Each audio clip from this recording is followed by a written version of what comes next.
Es un sujeto que goza de determinadas libertades. Esto me llamó poderosamente la atención del Estatuto de Tunja. Determinadas libertades. Reconoce las libertades de enseñanza, de aprendizaje, de investigación y de cátedra, bajo las cuales el profesor universitario tendrá libertad para la búsqueda del saber, publicación de los resultados de investigación, presentación y discusión de los temas y asignaturas que oriente. Es un sujeto que desempeña labores misionales universitarias. Creo que todos, ese sujeto somos todos. Es un sujeto que goza de reconocimiento. La universidad velará porque todo el personal sea atendido en sus conceptos, opiniones, recomendaciones y reclamos, y se le garantizará la remuneración adecuada y oportuna. Es un sujeto a quien la institución le reconoce la producción académica e intelectual. Aquí están todas las normas derivadas del 1279, igual que allí, ¿no? Y entonces ahí están los artículos donde esto aparece. Es un sujeto que goza de niveles de bienestar. La universidad proporcionará, establecerá y desarrollará mecanismos tendentes a asegurar al profesor universitario justos y adecuados niveles de bienestar individual, familiar y social, principalmente en lo relacionado con la cultura, educación, salud, vivienda, seguro, de diversa índole dentro de las facultades que le confieren las leyes y lo demás. Los hijos de los profesores de la UPTC no pagan matrículas. Y creo que en el estatuto dice, los hijos de los profesores universitarios que estudien en la UPTC no pagarían matrículas. Ahí está en el estatuto, no sé si hayan modificado ese estatuto. Es una persona que participa de decisiones institucionales, claro, cuando se elige integrante del consejo académico, o del consejo de carrera, o del consejo de facultad, o del consejo superior, seguramente participa de las decisiones institucionales. O si sencillamente participa de la vida académica, también está siendo partícipe de esa democracia. El docente de la UPTC debe satisfacer unas exigencias que condicionan su poder ser docente, ¿no? Y dentro de eso está la evaluación. Si le va mal en la evaluación, puede ser excluido por resolución motivada, como dice el estatuto de esta universidad. Es un sujeto sujetado a diversas obligaciones y prescripciones de orden legal y contractual. Por ejemplo, no podrá concursar para cargos docentes de dedicación exclusiva a tiempo completo ni medio tiempo en la universidad quienes se encuentren en situación de retiro forzoso. ¿Sí? Pero hay otros que sí pueden hacerlo porque tienen las condiciones, es decir, hay mecanismos de selección también. Es un sujeto seleccionado y clasificado.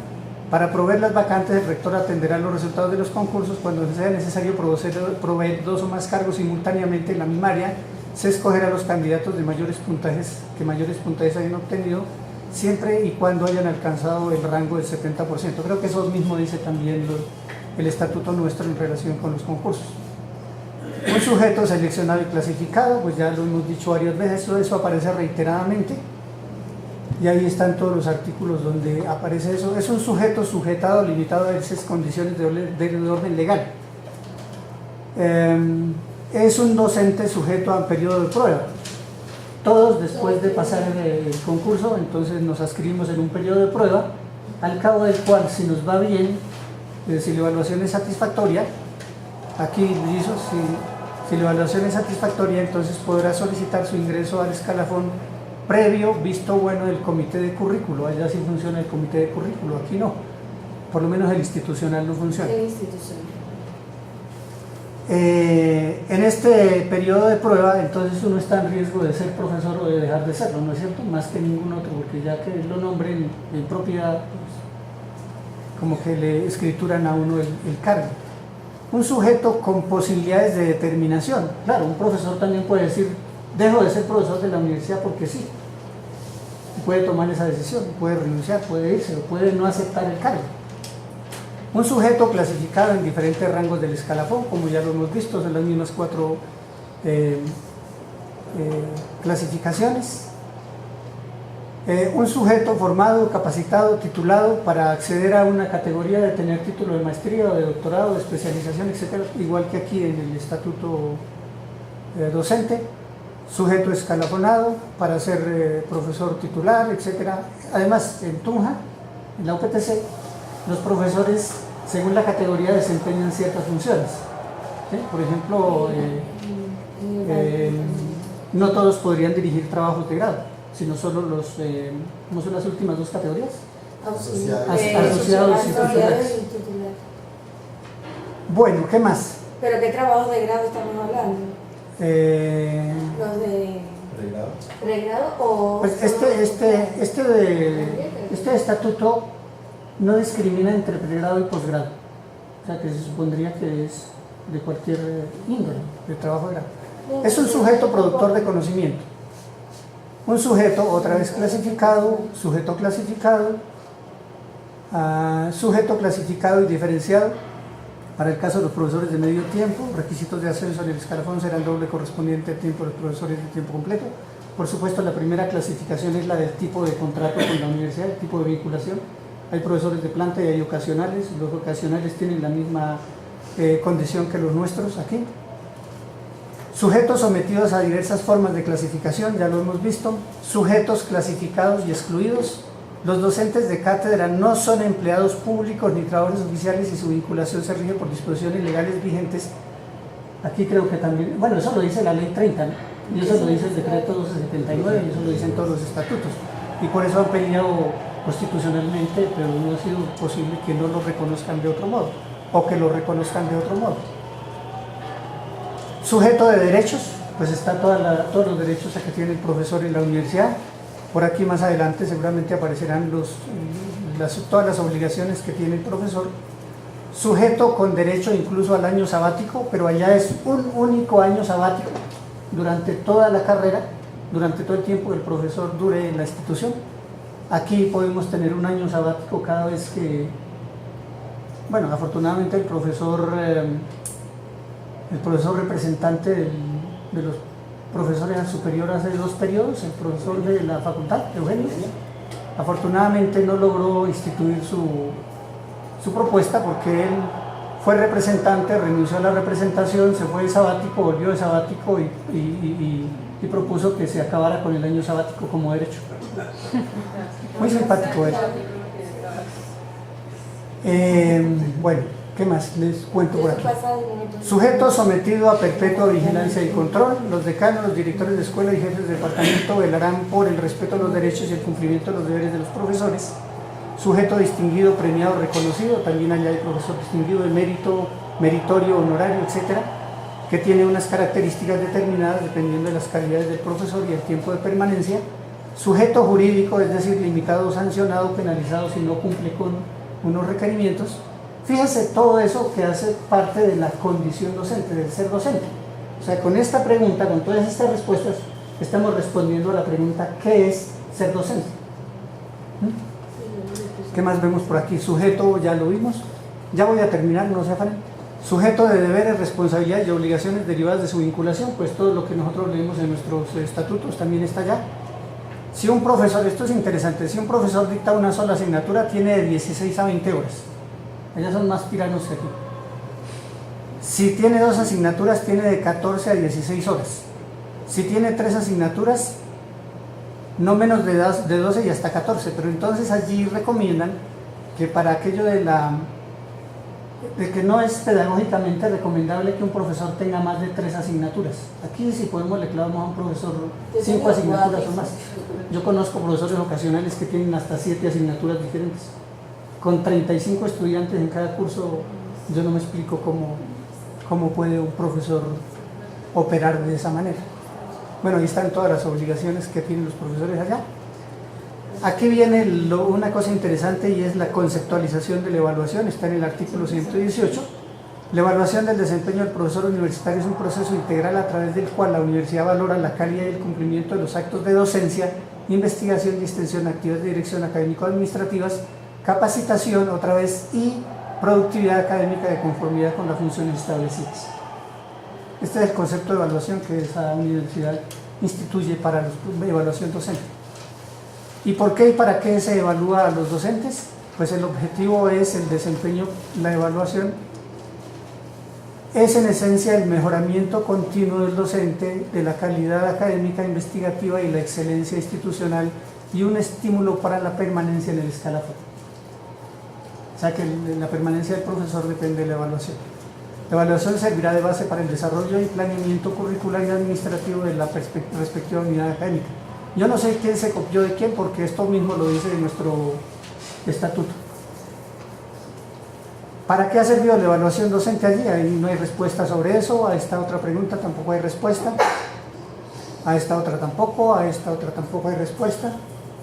¿Qué se evalúa o qué se debería evaluar? Pues se evalúa todo lo que el profesor hace, todas de las 3 funciones sustantivas. Pero fíjense que hace un rato decía que los profesores tienen, según la categoría, ciertas funciones específicas. Entonces el profesor auxiliar lo que hace es desarrollar asignaturas en cursos de pregrado con asesoría de un profesor asociado titular. Así pasa en el Valle también. Participar en la ejecución de investigaciones, tesis, trabajos de grado dirigidos por profesores asociados o titulares. Aquí ellos no pueden ser directores de tesis. Si es asistente, pues tiene otras funciones ya un poco más amplias. Si es asociado y si es titular, pues ya tiene otras funciones muchísimo más amplias. Y otras cuestiones capitales, diversas formas de evaluación docente que aparecen. Por ejemplo, la provisión de cargos, aparece el concurso público de méritos. Todo lo que tiene que ver con ese procedimiento de concurso público de méritos que está descrito en ese acuerdo, que en el caso nuestro está descrito en el acuerdo número 05 de 2007, que creo que ya lo derogaron o están próximos a derogarlo. Eso está vigente. El de concurso público estaba en... de docentes, eso está vigente, hasta el 10 está vigente. Lo que no hayan abierto plantas y esas cosas es otra cosa. Tal vez esperando a implementar un nuevo acuerdo para que los profesores ya no seamos de proyectos sino de escuelas. Pero eso viene con la reforma. Eso es una propuesta, pero por ahora lo vigente es el acuerdo 05 del 2006. Sí, todavía está vigente. Bueno, entonces aquí vienen los agentes de la evaluación allí, pues obviamente siguen siendo los mismos.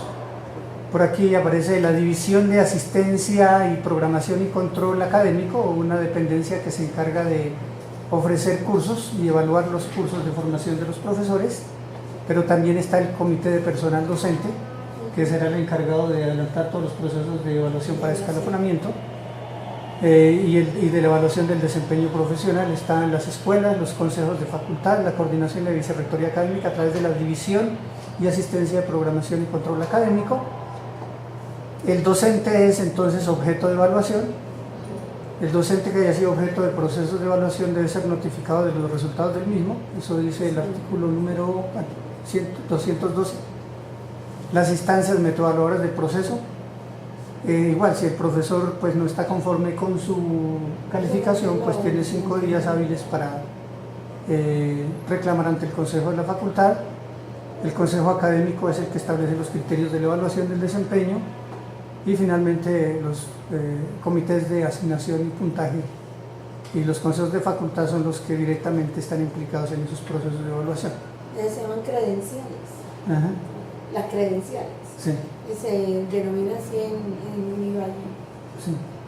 Sí, se llaman credenciales. La universidad evalúa una vez por semestre el desempeño del personal docente, cualquiera que sea la modalidad de vinculación y dedicación. Eso creo que pasa en todas las universidades colombianas. Bueno, ahí está. Entonces fíjense todo lo que salió del estatuto docente de la UPTC. Bueno, yo dejo ahí. No sé si haya comentarios.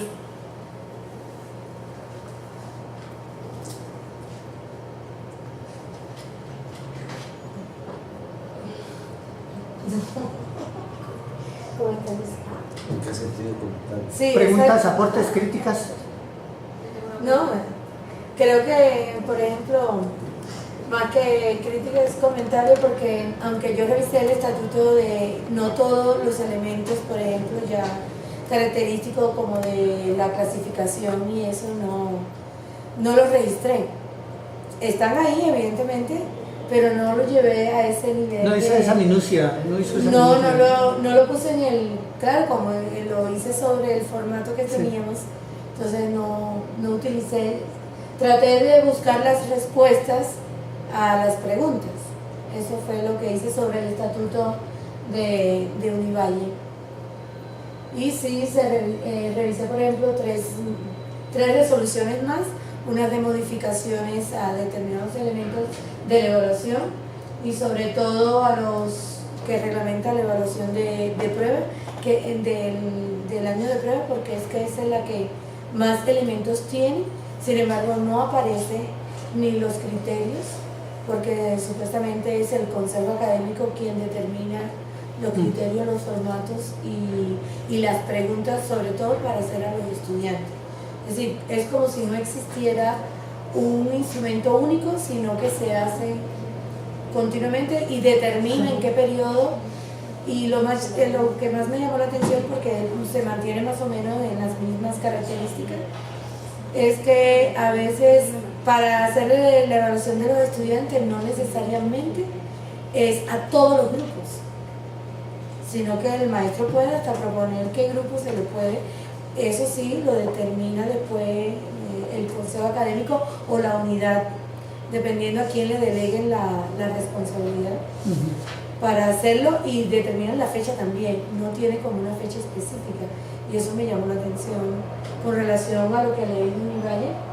Ellos sí tienen también muy característico hacia qué dirige la evaluación, y justamente dice tanto las funciones misionales como la actividad y el desempeño académico administrativo.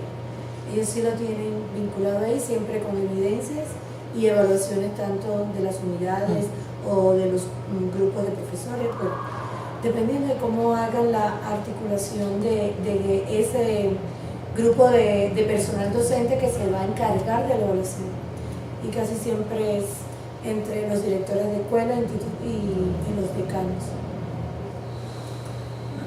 Entonces, si quieren, podemos después dar más detalles. ¿Ibas a preguntar? Una pregunta con respecto a, digamos, la figura del docente, que como tal no es funcionario público, pues que sería como lo parecido a lo que es el docente de la cátedra aquí.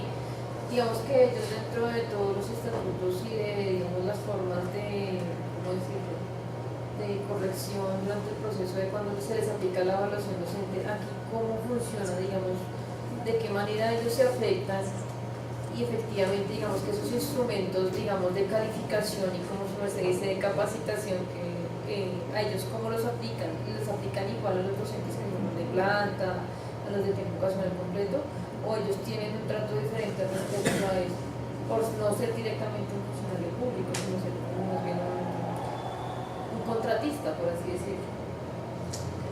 Tengo una respuesta a esa pregunta. Según la normatividad vigente en nuestra universidad, a los docentes de carrera que han sido mal evaluados se los conmina, se los obliga a realizar unos cursos de capacitación.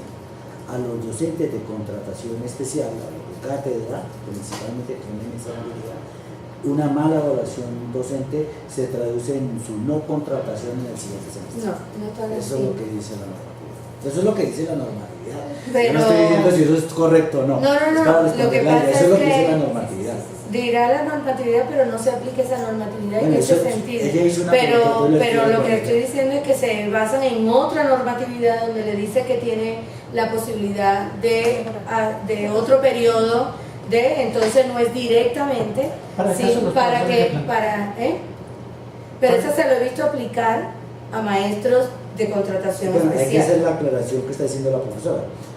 Un profesor de vinculación especial que, digamos, en este semestre fue mal evaluado, dice también la normatividad, para aclarar mejor, tiene un semestre como de gracia, digamos así, para que supere sus dificultades. Si no las supera, en el siguiente semestre no se No lo se lo contrata. Sí. La pregunta era para la UPTC si tenía algún formato que discriminaba la vinculación del profesor ocasional en relación con un profesor de carrera, que si la UPTC tenía algún... No sé si la pregunta era esa o si la pregunta es aquí. Más enfocado hacia acá. Hacia acá. No sé, como mucho conflicto. Bueno, pero en relación con eso, intento complementar. No conozco los formatos de la UPTC, no logré acceder a ellos.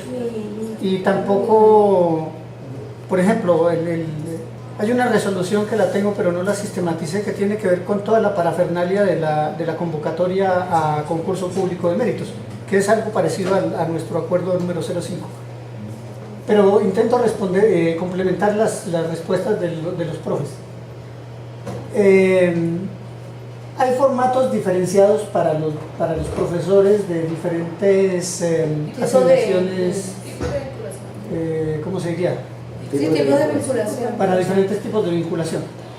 Por ejemplo, a los profesores ocasionales, el formato de evaluación por parte del Consejo Curricular tiene solamente 3 preguntas. 3 preguntas. Si cumplió con sus clases y cumplió con las notas y alguna otra cosa más, no recuerdo. Eso es para los de cátedra.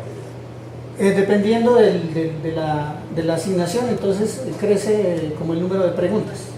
Los que más preguntas los formatos que más preguntas tienen son los de planta, tiempo completo, y los de ocasionales de tiempo completo. Porque supondría que desempeñamos funciones, al menos los de planta, de docencia, investigación y proyección social, en tanto que los otros son meramente dictadores de clase. El estatuto docente en la Universidad Distrital es exclusivamente para docentes de carrera, y eso lo dice en su título. De manera que los docentes ocasionales no son objeto de esa penalidad que señala el estatuto, ¿no? Sí, y eso lo deja un tanto ahí, porque como no hay un estatuto para el profesor ocasional, entonces por eso es que... Sí hay un acuerdo. O sea, lo que yo acabo de responder hay una circular. Se basa en el acuerdo de contrato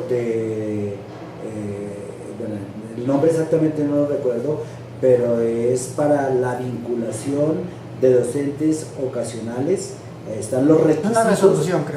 Está la resolución, los requisitos que debe cumplir el profesor para acceder a un concurso abierto de méritos, ¿sí? Abreviado de méritos, ese es el acuerdo, y allí es donde se dice de qué pasa con el docente que no supera digamos la evaluación docente, y ahí es donde se dice que tiene que será retirado, pero teniendo un semestre de gracia para superar esta situación. Pero sí, esa resolución hay que sistematizarla también, pero yo no me acuerdo cuál es.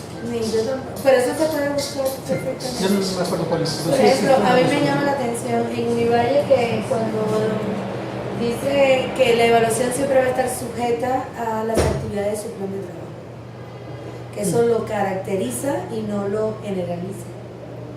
Es decir, todos deben evaluarse por pero que sí se va a hacer realmente por su plan de trabajo y no por todas las actividades que emana una evaluación integral en toda su extensión, ¿no? Y eso sí es por el plan de trabajo. Sí, en el estatuto docente de la UPTC, por ejemplo, no especifica eso, pero se supondría que todas las actividades derivadas de su vinculación contractual y de su categoría en el escalafón, pues están plasmadas justamente en el plan de trabajo, ¿no? Por ejemplo, si orienta tantas asignaturas, si dirige tales trabajos de grado, o si hace extensión, o si está en alguna situación administrativa, dependerá pues de lo que esté haciendo en su plan, de lo que se refleje en el plan de trabajo. Tampoco piden evidencias, ¿no? Porque pues esta norma. Acá sí dice que, porque como el maestro siempre tiene que entregar un informe, un informe con evidencias. Eso es lo que plantea Univalle para su proceso de autoevaluación. Sí. No sé qué más. Muy bien, eso fue lo que yo hice. Por supuesto hace falta otro un montón de tareas más de analizar.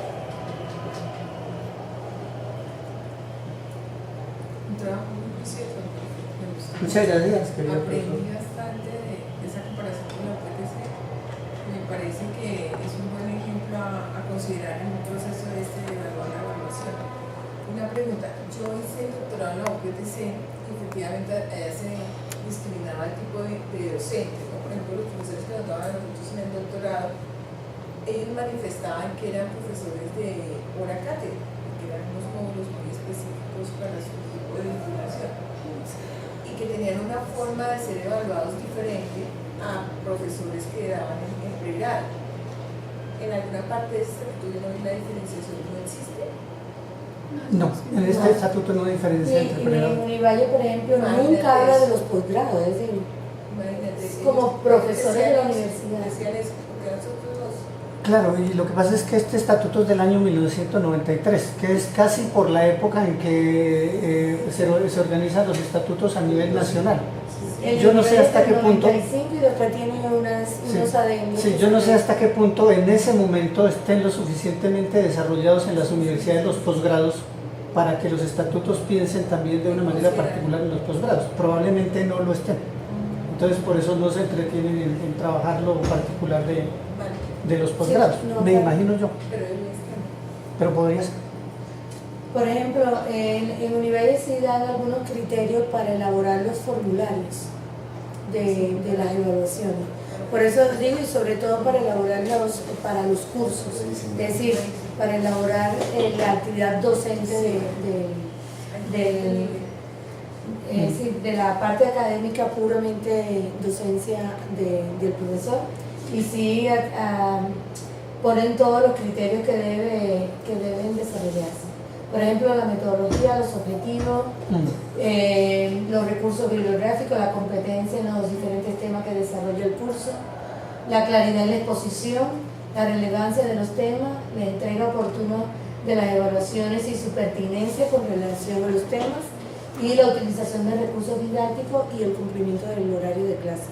Esos son los criterios que tiene Univalle para revisar la docencia del maestro para los cursos. Es decir, me imagino que esto es lo que se les da a los estudiantes para que ellos hagan esa evaluación. Seguramente. Porque lo que dice es la evaluación de los cursos, no dice quién lo hace, sino habla de manera general. El profesor Tomás en su intervención mostraba que primero la evaluación es un acto permanente, es un proceso permanente y ocurre en todos los ámbitos y toda la vida. Y por ello aquí en la universidad podemos hablar no de únicas, sino de múltiples evaluaciones. Y se ponía como ejemplo, ¿quién evalúa mi actividad académico-administrativa? No existe, hay un vacío allí, y hay muchos vacíos con relación a la evaluación de muchos sujetos docentes de la universidad que desarrollan múltiples actividades. Desde ese punto de vista, creo que uno de los temas a abordar en este grupo de trabajo es esa evaluación, esa propuesta de nueva evaluación, de documento de nueva evaluación, a qué tipo de evaluación concreta le apunta, mostrar la pertinencia de la evaluación, de la propuesta de evaluación que se va a plantear. Entiendo yo que nos estamos reuniendo nosotros acá para generar una propuesta del modelo de evaluación de la Universidad Distrital, ¿cierto? Y entonces pienso yo que ya hay como suficiente ilustración con relación a qué es la evaluación, para qué la evaluación, es decir, veo que hay suficiente ilustración sobre la conceptualización teórica sobre la evaluación. Ahora, creería yo que debemos discernir, debemos discutir acerca de la propuesta de evaluación y a qué le vamos a apuntar esa evaluación. Desde ese punto de vista creo yo que pues la universidad no puede darse el gusto de tener miles de tipos de evaluaciones. No creo que lo acepte, además de ello la universidad de hacer la evaluación desde los estudiantes, la evaluación desde las coordinaciones, la evaluación desde las decanaturas y así múltiples evaluaciones. Y yo sí pienso que el propósito de la evaluación en la universidad debe ser el mejoramiento de la calidad de la educación. Es decir, que el centro de todo debe ser mejoramiento de la calidad de la educación. Y el actor principal acá, o los actores principales, son los estudiantes y los docentes. Los procesos de enseñanza y aprendizaje que se dan en el aula de clase. Hay otras actividades que desarrollamos los docentes, pero esas actividades que desarrollamos los docentes pienso que deben ser evaluadas por las, digamos, instancias respectivas. Por decir algo, a nosotros los docentes, a los que estamos en cargos administrativos en este momento, pues el jefe superior de la instancia como que deberá generar el manual de evaluación para las personas que están allí. ¿Sí? Eso de hecho ya existe en la universidad. Nosotros lo hemos mezclado acá con la evaluación a la